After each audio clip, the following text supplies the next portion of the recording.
Good morning dear learners.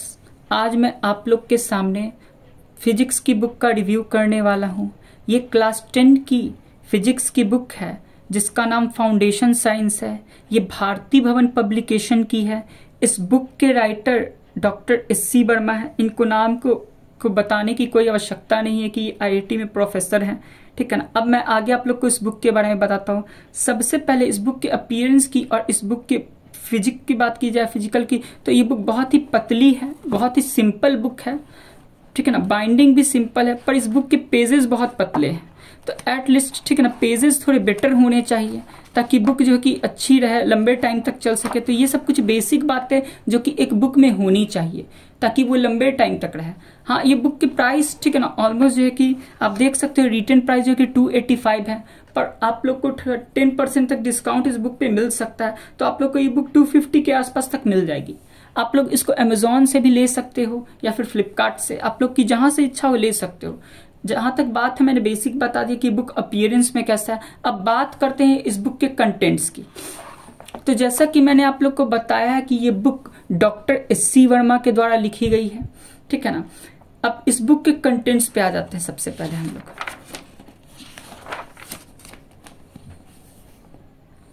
इस book के contents में आप देख सकते हो, सबसे पहले रिफ्लेक्शन ऑफ लाइट है, उसके बाद रिफ्रैक्शन ऑफ लाइट है, थर्ड चैप्टर इसका dispersion and scattering of light है, फोर्थ चैप्टर इलेक्ट्रिसिटी है और फिफ्थ चैप्टर मैग्नेटिज्म है। और इन द एंड आपको सोर्स ऑफ एनर्जी देखने को मिलता है और लास्ट में क्वेश्चन बैंक दिए गए हैं।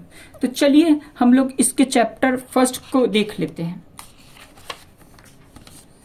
सबसे पहला चैप्टर है रिफ्लेक्शन ऑफ लाइट। जैसा कि मैंने आप लोग को पहले भी बताया है अपनी केमिस्ट्री की बुक की रिव्यू में, ठीक है ना, कि ये बुक बहुत ही सिंपल होती है। भारती भवन पब्लिकेशन की जो बुक होती है बहुत ही सिंपल लैंग्वेज में लिखी जाती है। इस कारण से आज भी बच्चों के बीच पॉपुलर है। और इस बुक के राइटर SC वर्मा है जो कि अपने कॉन्सेप्ट के लिए जाने जाते हैं। इनकी इंटरमीडिएट में बुक आती है कॉन्सेप्ट ऑफ फिजिक्स जो कि ऑल ओवर द इंडिया में बहुत फेमस है। और आज भी बच्चे इसको यूज करते हैं। अगर वो नीट की या फिर JEE की या फिर वो फिर बोर्ड्स की तैयारी क्यों ना करें, वो आज भी बच्चों के बीच फिजिक्स के कॉन्सेप्ट के लिए बहुत ही पॉपुलर है। तो चलिए हम लोग देखते हैं इस बुक को।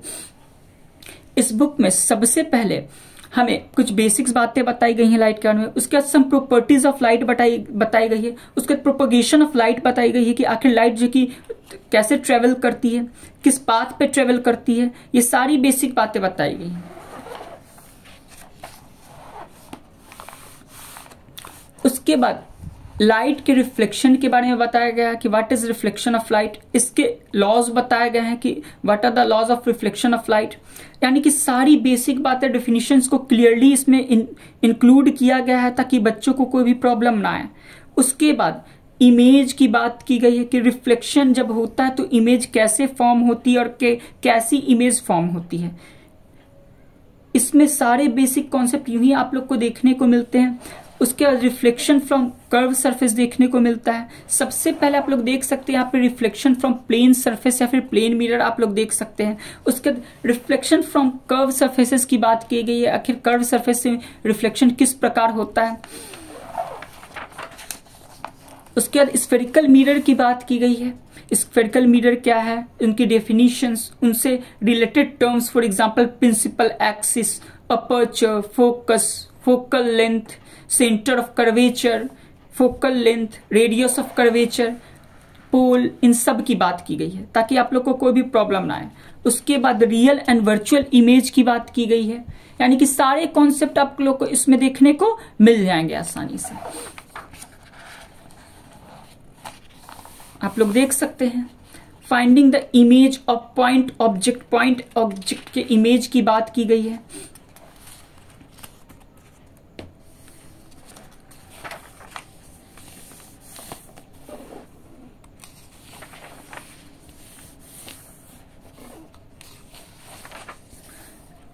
फिर मिरर फॉर्मूला दिया गया है।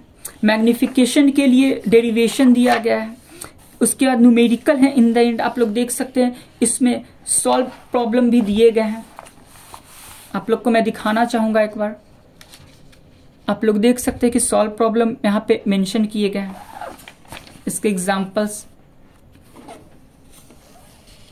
देख सकते हैं आप लोग।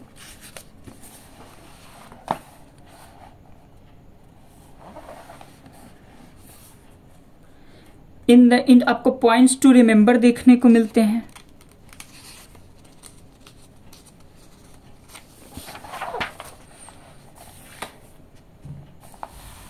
एक्सरसाइज की बात की जाए तो सबसे पहले इसमें आपको वेरी शॉर्ट आंसर क्वेश्चन दिए गए, शॉर्ट दिए गए हैं, लॉन्ग दिए गए हैं और न्यूमेरिकल प्रॉब्लम दिए गए हैं। फिर उसके बाद आपको ऑब्जेक्टिव क्वेश्चन देखने को मिल जाएंगे। आप लोग अगर देखें ध्यान से तो इसमें ऑब्जेक्टिव क्वेश्चंस को भी इंक्लूड किया गया है। सबसे पहले एमसीक्यूज दिए गए हैं आपको। एमसीक्यूज के बाद आपको मार्क द स्टेटमेंट ट्रू और फॉल्स है, और इन द एंड आंसर दिए गए हैं न्यूमेरिकल प्रॉब्लम्स के और ऑब्जेक्टिव क्वेश्चंस के। तो इसी तरह से इस बुक की ऑर्गेनाइजेशन है। आप लोग को देख के ही पता चल गया होगा कि ये बुक बहुत ही ज्यादा सिंपल है। हाँ, इस बुक को पढ़ने पे आप लोग को बहुत अच्छी फीलिंग आएगी। इस बुक को पढ़ने पे आपको कॉन्सेप्ट बहुत ही इजिली क्लियर हो जाएंगे और आपको एक बहुत अच्छी अंडरस्टैंडिंग आप लोगों में डेवलप होगी इस बुक को। अब हम लोग magnetic effect of current chapter को देख लेंगे, जो कि बहुत इंपॉर्टेंट चैप्टर है। मैंने पहले आप लोग के सामने, ठीक है ना, लाइट के बारे में बात की। लाइट मतलब कि मैंने आप लोग के सामने रिफ्लेक्शन की बात की, आप लोगों से रिफ्लेक्शन ऑफ लाइट की। अब हम लोग क्या करेंगे, अब हम लोग मैग्नेटिक इफेक्ट ऑफ करंट की बात कर लेंगे। तो magnetic effect of current chapter को हम लोग क्या करेंगे, देख लेंगे। तो डियर लर्नर्स, आप लोग के सामने magnetic effect of electric current है, ठीक है ना। इसमें सबसे पहले बेसिक बातें बताई गई। फॉर एग्जांपल सबसे पहले हांस क्रिश्चियन ऑर्स्टेड हो गए, माइकल फैराडे हो गए, ठीक है ना, एम्पियर हो गए। इन सब के बारे में बताया गया और इन लोगों ने कैसे इलेक्ट्रिसिटी के बारे में बताया और इलेक्ट्रिसिटी और मैग्नेटिज्म के बीच इंटर रिलेशन को कैसे इन्होंने एस्टेब्लिश किया। अब हम लोग सबसे पहले देख लेते हैं। सबसे पहले मैग्नेटिज्म की बात की गई है, ठीक है ना। मैग्नेटिज्म की बात करने के बाद आप लोग के सामने नीचे मैग्नेट्स आप लोग देख सकते हैं, मैग्नेट की बात की गई है, क्योंकि बिना मैग्नेट के तो फिर मैग्नेटिज्म की बात कर नहीं पाएंगे हम लोग। ईएमआई की बात हम लोगों को करनी, यानी कि इलेक्ट्रोमैग्नेटिक इंडक्शन की बात की गई। मैग्नेट के बारे में बताया गया है, टाइप्स ऑफ मैग्नेट्स के बारे में बताया, मैग्नेटिक मटीरियल के बारे में बात की गई है, ठीक है ना। आप लोग देख सकते होंगे परमानेंट एंड टेम्परेरी मैग्नेट की बात की गई है। उसके बाद मैग्नेटिक फील्ड की बात की गई है। मैग्नेटिक फील्ड में बातें बताई गई। मैग्नेटिक लाइंस ऑफ फोर्सेस की बात की गई है, कैसे magnetic lines of forces north से जो कि निकलते हैं, ठीक है ना, और साउथ में जाकर सिंक होते हैं, ठीक है ना। आप लोग देख सकते हैं नॉर्थ से ये निकलते हैं और साउथ में जाकर सिंक हो जाते हैं। उसके बाद हांस क्रिश्चियन ओर्स्टेड के बारे में बताया गया, इनके एक्सपेरिमेंट को। And electric current produces a magnetic field, इसके बारे में डिटेल में बात की गई है। मैग्नेटिक कंपस की बात की गई है आप लोगों से। इसमें जब आप लोग ये चैप्टर पढ़ेंगे तब आप लोग को समझ में आएगा, ये चैप्टर बहुत ही मजेदार है। उसके बाद magnetic field lines due to current in a straight conductor बताया गया आप लोगों को। इट मीन्स जो करंट कैरिंग वायर जो होता है वो क्या करता है, मैग्नेटिक फील्ड क्या करता है, क्रिएट करता है। यही बात है सिंपल सी। उसके बाद आप लोग को Maxwell right hand thumb rule दिया गया है। मैक्सवेल के राइट हैंड थंब रूल के बाद आपको strength of the magnetic field due to the current in a straight wire बताया गया है। उसके बाद magnetic field lines due to a current in a current circular loop बताया गया है। आप लोग देख सकते हैं magnetic field lines due to a current in a circular loop, ये बातें आप लोगों से की गई है। तो इस चैप्टर में आपको सारी बातें जो मैग्नेटिक इफेक्ट्स ऑफ करंट में जो आपके सिलेबस में वो सारी बातें आपको देखने को मिलेगी। उसके बाद इंड्यूस्ड करंट की बात भी की गई है। सोलेनॉइड हो गया, देख सकते हैं आप लोग। इलेक्ट्रोमैग्नेट हो गया, आप लोग के सामने ही है, आप लोग देख सकते हैं इजिली। फिर magnetic field exerts a force on A current carrying conductor, और इसी पे आप लोग डायनेमो और जनरेटर की बात करेंगे, आप लोग देख सकते हैं आसानी से।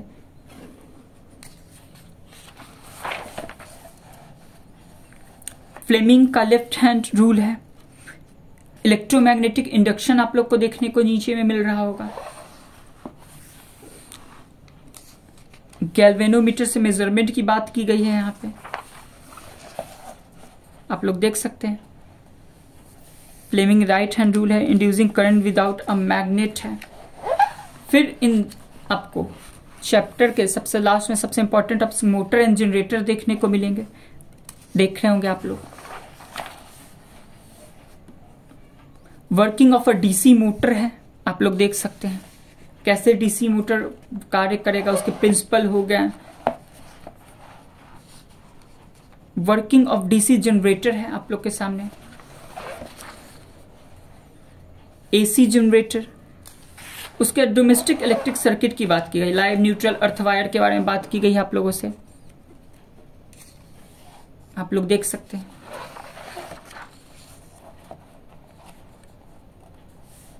Five ampere and 15 ampere wiring की बात स्पेशली की गई है आप लोगों से। जो इंपॉर्टेंट बात है जो कि आपके सिलेबस की है, जो कॉन्सेप्ट रिलेटेड, जो वो सारी बातें आपको देखने को इसमें मिलेंगी। अर्थिंग ऑफ इलेक्ट्रिकल एप्लायंसेस है उसके बाद, और इन द एंड आप लोग को पता है बुक का ऑर्गेनाइजेशन कैसे, पॉइंट टू रिमेंबर आपको देखने को मिलेंगे एक्सरसाइज में। वेरी शॉर्ट है, फिर लॉन्ग है, लॉन्ग के बाद आपको ऑब्जेक्टिव क्वेश्चंस देखने को मिलेंगे। ऑब्जेक्टिव में आप लोग को एमसीक्यूज देखने को सबसे पहले मिलेंगे, उसके बाद ट्रू फॉल्स स्टेटमेंट आप लोग को देखने को मिल जाएंगे, उसके बाद फिल इन द ब्लैंक्स, और इन द एंड आपको पोस्टस्क्रिप्ट्स देखने को मिलेंगे जिसमें कि कुछ स्पेशल बातें, कुछ ठीक है ना एक्स्ट्रा रिलेटेड बातें की गई हैं, उससे जो चैप्टर है उनसे रिलेटेड बातें हैं, ताकि आप लोग उस चैप्टर की और डीप स्टडी करने के लिए आगे और ज्यादा क्या हो, प्रेरित हो। तो ऐसा ही है इस बुक का ऑर्गेनाइजेशन। अब इस बुक के एंड में आ जाते हैं तो आपको क्वेश्चन बैंक देखने को मिलेगा। जैसा कि मैंने आप लोग को पहले ही बताया था कि इस चैप्टर के इस बुक में एंड में क्वेश्चन बैंक दिया गया, तो आप लोग देख लेंगे ऑब्जेक्टिव क्वेश्चंस हैं सबसे पहले एमसीक्यूज में, देख सकते हैं आप लोग आसानी से कि इसके एमसीक्यूज में आप लोग को ऑब्जेक्टिव क्वेश्चन देखने को मिलेंगे। उसके बाद मार्क द स्टेटमेंट ट्रू और फॉल्स है, फिर वेरी शॉर्ट है, आप लोग देख सकते हैं वेरी शॉर्ट आंसर क्वेश्चंस हैं, फिर शॉर्ट है और इन द एंड लॉन्ग है। तो इसी तरह से बुक में सारी चीजें दी गई हैं।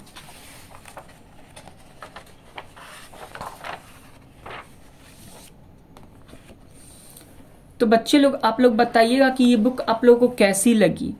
ये बुक बहुत ही सिंपल है पढ़ने के लिए। हाँ, आप लोग एशियंट की बुक यूज करते होंगे, लेकिन अगर आप लोग को कभी इस बुक को पढ़ने का मौका मिले तो जरूर पढ़िएगा। बस ऊपर से देखकर बुक को जज मत करेंगे, एक बार इस बुक को पढ़ कर देखेंगे, उसके बाद आप लोग को फील होगा कि ये बुक बहुत ही सिंपल है और बहुत ही अच्छी है। Okay, thank you.